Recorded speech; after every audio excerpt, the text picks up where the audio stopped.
आइए मैं श्री भगवान सिंह आपको लेकर चलता हूँ संस्कृत की दुनिया में, और संस्कृत में आपको लेकर चलते हैं। ये पार्ट 2 होगा। आप अगर पार्ट 1 नहीं देखे हैं तो देख लेंगे, जो कि मोस्ट वीडियो इंपोर्टेंट क्वेश्चन आपको बता रहे हैं। क्लास 10 के एग्जाम में यहीं से छपेगा, जिसमें अलस साला चैप्टर पढ़ाने अलस कथा पढ़ाने जा रहा है। देखिए अलस कथा के जो लेखक है वो कौन है? विद्यापति। कौन है? विद्यापति। अलस कथा के बारे में पूछेगा तो अलस कथा के लेखक जो है विद्यापति है। विद्यापति एक मैथिली कवि है। क्या है? मैथिली कवि है, जो विद्यापति ने आपको अलस साला के बारे में बताया है। और इसमें एक वीरेश्वर नाम के मंत्री रहते थे, जो कि वीरेश्वर नाम के मंत्री बहुत ही स्वभाव से क्या थे? दानशील थे और कारुणिक थे, करुणा दिखाने वाले व्यक्ति थे। और उन्होंने आपने क्या किया था?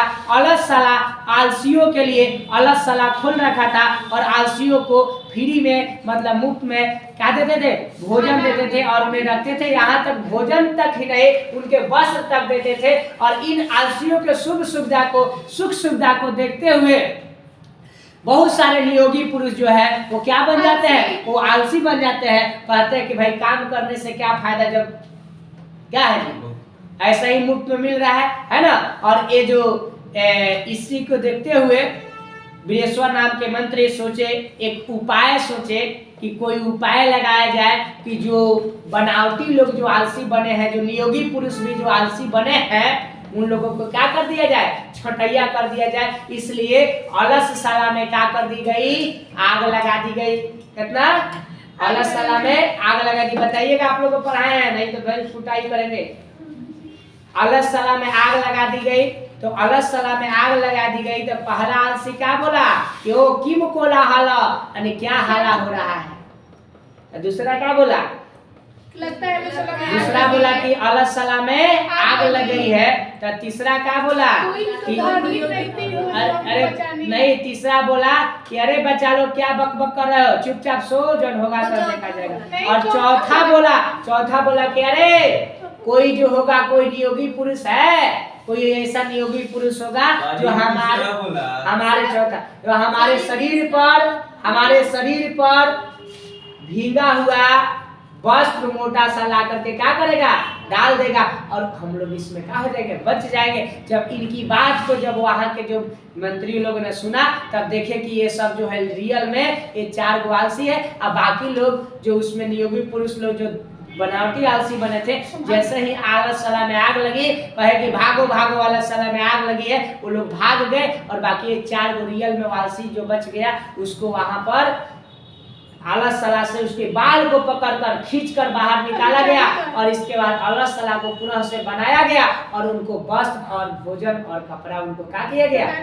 भोजन और कपड़ा वस्त्र के दिया गया। समझ रहे हो? ये अलस साला है ना। इसमें देखिएगा, इसमें मैं आपसे क्वेश्चन पूछ रहा हूँ, पतिरेव गति डैश डैश। इसमें कहा गया है पति क्या गति उसका पुरुष होता है, बच्चे के गति उसकी माँ होती है, और उसी तरह आलसियों की गति नियोगी पुरुष होते हैं। याद रखिएगा, मैं पहला क्वेश्चन दिया था, पतिरेव गति डैश डैश, बाल का नाम जननी गति किस पद से लिया गया है? कहाँ से? अलस कथा से, अलस साला से। को अपिना धार्मिको नास्ति, कोई धार्मिक नहीं है। कटे सर्वाश्रम प्रादुर्भिनोते, मतलब ये कौन बोला? कोई धार्मिक नहीं है जो भीगा हुआ वस्त्र हमारे शरीर पर ला करके क्या करे? डाल दे। तो ये जो बोला था तीसरा बोला था। कौन बोला था बाबू? तीसरा बोला था। ठीक है। और चौथा, सॉरी इसमें थोड़ा सा गलती बोल दे, चौथा बोला, आप लोग सही थे। चौथा बोला था क्या कि अरे बच्चा लोग क्या बकबक कर रहे हो, चुपचाप सो जाओ। ठीक है। अलस साला में आग किसने लगाई थी? आलसियों ने लगाई थी कि मंत्री वीरेश्वर ने, कि अलस साला के कर्मचारियों ने, अलस साला के कर्मचारियों को कहा गया कि आग लगा दो। ठीक है। अलस साला में अहो कथा मयम कोलाहला, ओ कैसा हला हो रहा है, किसकी युक्ति है? पहला का कि दूसरा का, तीसरा का, चौथा का? My dear why are you sleeping? ये हाल नहीं तो फिर दांत दिखैला से मुस्कुराइला से काम ना चलेगा। हर हंसने वाला चेहरा है ना, छोड़ेगा सारी याद आप लगेगा। बता लोग दुख लागे दिखाई दिल पर। ठीक है, मैथिली भाषा के कवि कौन है भैया? विद्यापति। कौन है? ये पूछ देगा विद्यापति कैसे कवि है, कौन भाषी? अलग सला में आग कब लगाई गई? रात में के दिन में कि जब सो रहे थे तब, जब भोजन कर जब सो रहे थे। नीतिकार अलग सला को क्या मानते हैं जी? गुण मानते हैं कि शत्रु के मित्र की धर्म? क्या मानते हैं बाबू? हैं? आलस्य को क्या मानते हैं भैया? आलस अच्छा चीज है? अरे खराबे न भैया, तो क्या मानेंगे? शत्रु। वीरेश्वर कैसे थे? ईमानदार की, दुष्ट की, दानशील की, धनी। बहुत बढ़िया। सबसे बड़ा शत्रु क्या है? आलस्य है। ठीक है, चारों आलसियों को कैसे बाहर निकाला गया? गौर को खींच के बाहर। घर में आग लगी को देखकर कौन लोग पलायन हो गए? धूर्त लोग। बहुत बढ़िया, वेरी गुड। बनावटी आलस्य दिखाकर कौन भोजन कर रहे थे? नियोगी। धूर्त लोग कर रहे थे। ठीक है, और आलसशाला में आग क्यों लगाई गई थी? आलसियों की परीक्षा लेने के लिए लगाई गई थी। आलसशाला कैसी कथा है? बाल कथा है कि हंसने वाली हास्य कथा है कि धार्मिक कथा है कि व्यंग्यात्मक कथा है? बोलिएगा। एक जो है व्यंग दिया गया है, व्यंग्यात्मक कथा आलसियों। व्यंग का मतलब है कटाक्ष करना तुम्हारे बारे में। मिथिला में वीरेश्वर कौन थे? मंत्री। क्या थे? मंत्री। याद रखिएगा। अब आइए हम आपको बता रहे हैं, इसमें का क्वेश्चन बता रहे हैं जो लघु स्तरीय प्रश्न पूछा गया 21 से लेकर 2022 तक, है ना? सुनिएगा। अलसशाला में आग क्यों लगाई गई? अलसशाला में आग क्यों लगाई गई? अलसशाला में आग इसलिए लगाई गई कि जो धूर्त लोग है, जो बनावटी लोग है, उनकी परीक्षा लिया जा सके, आलसियों की परीक्षा लिया जा सके। चारों आलसियों का संवाद अपने शब्दों में लिखे, तो ना लिख दीजिएगा। पहला आलसी बोला कि वो क्या हाला हो रहा है, दूसरा बोला कि अलसशाला में आग लग गई है, तीसरा बोला कोई धार्मिक है होगा जो हमारे ऊपर क्या करेगा? चादर भीगा हुआ कपड़ा लेकर डाल देगा। चौथा क्या बोला? अरे बचा लो, क्या बक बक कर रहा है, चुपचाप सो जो होगा तो देखा जाएगा। ठीक है, अलसशाला का संदेश देना है। अलसशाला में कर्मियों ने आलसियों की परीक्षा क्यों ली? अलसशाला में कर्मियों ने आलसियों की परीक्षा इसलिए ली कि आलसियों की संख्या अलसशाला में बहुत ज्यादा बढ़ गई थी और बहुत सारे धूर्त लोग जो है आलसी बन गए थे। अलसशाला में आग लगने पर क्या हुआ? अलसशाला में आग लगने पर जितने सारे धूर्त लोग थे वो अलसशाला को छोड़ करके क्या हो गए? पलायन हो गए। क्योंकि खिसियाई रहा है हम पर भाई। विद्यापति कौन थे? वे किस ग्रंथ की रचना किए थे? अलस कथा में किसकी कहानी है? 6 वाक्यों में लिखे। तो विद्यापति कौन थे? विद्यापति मिथिला के क्या थे? मंत्री थे और एक कैसा कवि थे? मैथिली कवि थे। और हाँ, और उन्होंने किस ग्रंथ की रचना की? वीरेश्वर मंत्री थे। और विद्यापति कौन थे? कवि थे जो इसके रचनाकार है अलस कथा के। ठीक है, और इसने ने कौन सा कथा का रचना की? अलस कथा का रचना की। और 6 वाक्य में यही लिख देना है। मंत्री वीरेश्वर की विशेषता के बारे में बताना है। मंत्री वीरेश्वर जो थे वो कर्मिक थे, दानशील थे, यही ना है उनकी विशेषता जी। हैं? आगे एक और चैप्टर आपको बताते हैं। वो चैप्टर आगे है व्याघ्र पथिक करमवीर। क्या है बाबू? करमवीर। एक करमवीर किसको बताया गया है? राम परवेश राव को बताया गया है। एक भीखन टोला गांव, बिहार के एक दुर्गम प्रांत में एक भीखन टोला गांव रहता है, जहाँ के मतलब वहां से कितना किलोमीटर? 3 किलोमीटर दूर पर एक स्कूल रहती है। वहां पर उस गांव में पढ़ाई लिखाई की कोई व्यवस्था नहीं रहता है। वहीं से एक आदमी, एक शिक्षक ने वहां पर एक बच्चे को गोद लिया, राम परवेश राव, जिन्होंने पढ़कर इस संसार की सबसे ऊंचा से ऊंचा शिक्षा को ग्रहण किए और ऊंचा पद पर गए। उन्हीं के बारे में बताया गया है। ठीक है, कि छात्रा नाम डैश तप किस रिक्त स्थान में क्या होगा? अध्ययनम होगा। क्या होगा? अध्ययनम। करमवीर कथा पाठ में किसकी कथा है? राम परवेश राम की है। और भीखन टोला गांव कहाँ था? बिहार में। और राम परवेश राम ने उच्च विद्यालय में कौन सा स्थान प्राप्त किए थे? तो इन्होंने पहला स्थान प्राप्त करेंगे। लक्ष्मी किसके पास रहती है? तो जो परिश्रम करते हैं उन व्यक्ति के पास रहती है, यानी परिश्रमी के पास लक्ष्मी रहती है। कुछ बुझाता है? करमवीर कौन था? राम परशुराम था। दलित ग्रामवासी पुरुष की कथा कौन है? तो करमवीर के बारे में है। आगे करा उद्योगिन पुरुष सिंहामुते लक्ष्मी, यह उक्ति किस पाठ से लिया गया है? करमवीर से लिया गया। तो उद्योगिन को ही पुरुष को ही मतलब लक्ष्मी आती है। राम परशुराम को छोड़कर छात्रा नाम अध्ययनम तप का उपदेश किसको दिया? गुरु ने। किसको दिया? गुरु ने। राम परशुराम का जन्म किस गांव में हुआ था? अभी बताया है स्टार्टिंग में। कौन गांव? भीखनटोला। और प्रशासन में भीखनटोला ने 1 कोस की दूर पर स्थित क्या स्थापित किया था? वो प्राथमिक विद्यालय। क्या स्थापित किया था? प्राथमिक विद्यालय। होगा क्वेश्चन है लघु उत्तर ये कि राम परशुराम किससे प्रभावित होकर अध्ययन में निरंतर हो गए? शिक्षक से। किससे? शिक्षक से प्रभावित होकर। राम परशुराम के जीवन से क्या संदेश मिलता है? राम परशुराम के जीवन से हमें यह संदेश मिलता है, चाहे परिस्थितियां कैसी भी हो, लेकिन मनुष्य जब जोर लगाता है तो वो इच्छा को क्या करता है? पूर्ति कर लेता है। देखो कोई भी जीवन में अगर जिस चीज को तुम पाना चाहते हो दिल से उसको पा कर रहोगे, अगर तुम्हारे अंदर जुनून है तो, है ना, तुम्हारे अंदर जुनून है तो पा कर रहोगे। लोग हंसने वाले हंसते रह जाएंगे, और अगर ना तुम अपने आप से वादा करोगे तो कहियो तुम जो है असफल नहीं होगे जिंदगी में। वादा किसे करना चाहिए? किसी और से नहीं, अपने आप से करना चाहिए कि अरे बंदे मैं इस चीज को लेकर रहूंगा। ठीक है, यही राम परशुराम की खूबी थी। आगे देखिएगा, आगे है राम परशुराम का घर कहाँ था और कैसा था?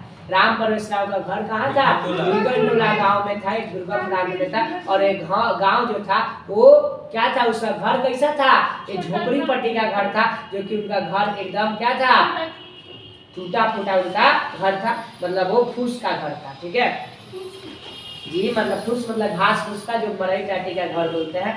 आगे कह रहा है करमवीर कथा से क्या शिक्षा मिलती है? करमवीर कथा से हमें यह शिक्षा मिलती है कि आदमी को किसी प्रकार का बाधा अगर उत्पन्न होता है और उसके लिए वो कर्मवीर होता है, तो आगे उसके लिए क्या होता है जी? मेहनत करता है, परिश्रम करता है, लगन करता है, तो लगन से वो किसी भी चीज को प्राप्त कर सकता है। राम परशुराम का जन्म करमवीर कथा का सारांश लिख लीजिएगा। आगे हम आपको लेकर चलते हैं एक और चैप्टर जिसका नाम है व्याघ्र पथिक कथा, जिसका नाम है बाघ और किसकी कथा बाबू? पथिक, एक राहगीर का, है ना। व्याघ्र पथिक कथा हितोपदेश से लिया गया है। कहाँ से लिया गया है? हितोपदेश से लिया गया है। और हितोपदेश के हम आपको बताए थे मित्र लाभ से लिया गया। कहाँ से लिया गया? मित्र लाभ से लिया गया है। और इसमें देखिएगा, पूछेगा, एक देखिए बाघ रहता है, एक सरोवर के किनारे बैठा रहता है, और उसके पास एक सोना का कंगन रहता है, और सोना का कंगन को दिखाता है, स्वर्ण कंगन को, और जो भी राहगीर जाते हैं उसे दिखाता है, कहता है कि आओ आओ आओ और इस सोने के कंगन को क्या करो? लेकर के जाओ। मैंने अपनी जवानी में बहुत ज्यादा पाप किया हूँ, मेरी पत्नी भी मर गई है, मेरे बेटे भी मर गए हैं, और हम भी अब मरने वाले हैं, और मेरे नाक जो है नाखून है वो गल गए हैं, यहाँ तक कि मैं अब शिकार अब चूहे का भी नहीं कर सकता हूँ। ये तुम्हारा है ना, और मैं क्या कर सकता हूँ? एक चूहे का भी शिकार नहीं कर सकता हूँ। ऐसे ऐसे वो प्रलोभन देता है। इसी प्रलोभन को सुन करके एक राहगीर जो है वो क्या होता है? उसकी बातों में फंस जाता है और आता है। इसके बाद बात कहता है कि देखो मैं तुमको ये सोने का कंगन दूंगा, लेकिन इसके पहले तुम स्वच्छ हो जाओ और इसके लिए पास के जो तालाब है इसमें स्नान करके आओ, और मैं तुम्हें सोने का कंगन दूंगा। तो इसको हम क्या करेंगे? जवानी में सोच रहे हैं बहुत ज्यादा पाप किया हो, बुढ़ारी में कम से कम इसको दे करके हम पुण्य का भागी बने। इस को लेकर के राहगीर जो है वो जैसे ही नदी में वहां तालाब में स्नान करने के लिए जाता है, वो क्या होता है? उस दलदल में फंस जाता है, और इसके बाद वो बोलता है बचाओ बचाओ बचाओ। बाघ बोल रहा है कि वेट, रुको रुको, आ रहे हैं। और धीरे धीरे धीरे धीरे बाघ जाता है और उसको झपकियां लगाता है, उसको क्या करता है? मार करके खा जाता है। इसीलिए कहा गया अति लोभ सर्वत्र वर्ज्यते। अरे अति लोभ सभी जगह का है वर्जित है।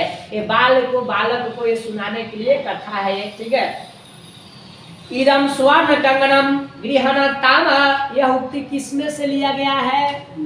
सोना के कंगन से आएगा तो क्या होगा? कथम कथम किसका? अरे बंद करे कि उठा के फेंक देंगे भी है।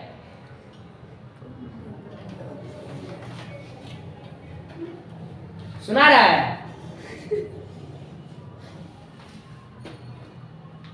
आगे कह रहा है इदम स्वर्ण कथम पथिक स्नान करने कहाँ गया था? तालाब में, नदी में, झरना में, समुद्र में। आपके इसमें क्या दिया है? तालाब लिखा है ना जी, तालाब न दिया है तो तालाब ही मारिएगा। दान किसको देना चाहिए? धनी को कि दरिद्र को, बूढ़े को, लाचार को देना चाहिए। दरिद्र मतलब गरीब को, ठीक है। लाचार चाहे में तो नदी है। हाँ नदी में गया था स्नान करने के लिए, गलती तालाब नहीं था नदी था, ठीक है। तालाब नहीं नदी, नदा के किनारे। महापंके पतितो अस्मि किसने कहा? मतलब बाघ बोला कि पथिक बोला कि धार्मिक बोला कि साधु बोला? कौन बोला? पथिक बोला। अरे महापंके पतितो अस्मि मतलब मैं पाक में फंस गया है। कौन बोला? व्याघ्रपति का था किस ग्रंथ से लिया गया है? हितोपदेश से। अभी बताया है। बूढ़े बाघ के हाथ में क्या था? सुवर्ण कंगनम, सोने का कंगन। व्याघ्रपति का था किसके दुष्परिणाम का वर्णन है? लोभ के। किसके? लोभ के। और दरिद्रदान भरम कैतन्यतम मां डैश डैश निरुज्यस्य पवो घर से। पद किस ग्रंथ से लिया गया है? ये जो है व्याघ्रपति कथा से लिया गया है। व्याघ्रपति कथा का रचयिता कौन है? नारायण पंडित है। आगे किसको आओ क्वेश्चन बता रहे तब उतरिए। किसको दान देना चाहिए? वैसे व्यक्ति को दान देना चाहिए जो दान के योग्य हो, जो गरीब हो, जो लाचार हो, जो दरिद्र हो। वैसे व्यक्ति को क्या करना चाहिए? हमें दान देना चाहिए, ठीक है। सॉरी। धन और दान किसे देना उचित है? ये भी सही है। उसी तरह धन और दान उसे व्यक्ति को देना चाहिए जो दान के योग्य हो, जो दरिद्र हो, जो गरीब हो। वैसे व्यक्ति को हमें क्या करना चाहिए? दान देने चाहिए। आगे कह रहा है ज्ञान भारम क्रिया बिना यह उक्ति व्याघ्रपति कथा कैसे चरितार्थ होता है? देखो यह उक्ति जो है सोने का कंगन देकर पथिक जो है वो लोभ का शिकार हो जाता है। क्या हो जाता है? सोने के कंगन को देखकर जो पथिक है, राहगीर है, वो लोभ का शिकार हो जाता है और किसी तरह उसे प्राप्त करने के लिए वो सोचता है कि हम उससे क्या कर ले? प्राप्त कर ले। जब सोना के कंगन के लिए गया उसी समय वो बोला बाघ कि तुम इसमें स्नान कर लो, तो वो दिमाग लगाया होता कि भाई कुछ गड़बड़ है तो नहीं स्नान करता। लेकिन उसको क्या था? लोभ था कि हम अमीर बन जाएंगे सोना का कंगन लेकर, ठीक है। सोने के कंगन देखकर पथिक ने क्या सोचा? सोने के कंगन को देखकर पथिक ने क्या सोचा? सोचिएगा। सोने के कंगन को देखकर पथिक ने सोचा कि अगर ये सोने का कंगन अगर हमें मिल जाती है तो क्या होगा जी? ये हम क्या हो जाएंगे? हमारी सारा गरीबी जो होगी वो हमारी सारी गरीबी क्या हो जाएगी? दूर हो जाएगी। और ये घातक पशु के हाथ में दान जो है मृत्यु कारण भी हो सकता था। उसको कभी नहीं सोच था कि ये जो है वो जो पशु जो है क्या है? घातक है, ये हमारे ऊपर हमला कर सकता था, हमला कर सकता है। इसका कभी उसको ख्याल नहीं था। उसको ख्याल क्या था? कि सोने के कंगन को हम लेंगे और लेकर हम क्या हो जाएंगे? अमीर हो जाएंगे। उसको ये ख्याल था। व्याघ्रपति कथा कहाँ से लिया गया? इसके लेखक कौन है? इसमें क्या शिक्षा मिलती है? तो व्याघ्रपति कथा जो है वो का नारायण पंडित द्वारा नीति परक ग्रंथ यानी हितोपदेश से लिया गया। किससे लिया गया? हितोपदेश के मित्र लाभ नामक खंड से लिया गया है। और इसके लेखक कौन है? नारायण पंडित जी है। और इसमें कह रहा है 6 वाक्यों में लिखे, तो इसमें बताया गया है कि एक बाघ रहता है जिसके पास सोने का कंगन होता है और एक राहगीर आता है उस सोने के कंगन लेने के लिए, लाभ के झूठी बातों को सुनकर और आता है। और राहगीर उस सोने के कंगन को लेने के लिए जैसे ही नदी में स्नान करने के लिए जाता है वहां पर वो फंस जाता है और राहगीर उसे बाघ मारकर खा जाता है। ये 6 वाक्य में हो गया है ना। अनिष्ट से इष्ट की प्राप्ति का छोड़िए क्या, ये लगभग चैप्टर था, इसमें ये था, ठीक है। एक और चैप्टर मैं आपको पढ़ा रहा हूँ, कर्म के दान वीरता। देखिए तो वीडियो कितना मिनट का हो। 20 मिनट का होगा। आगे तो मैं आपको पार्ट 3 में बताऊंगा गाइस, है ना। कर्ण के दान वीरता ध्यान से देखेंगे।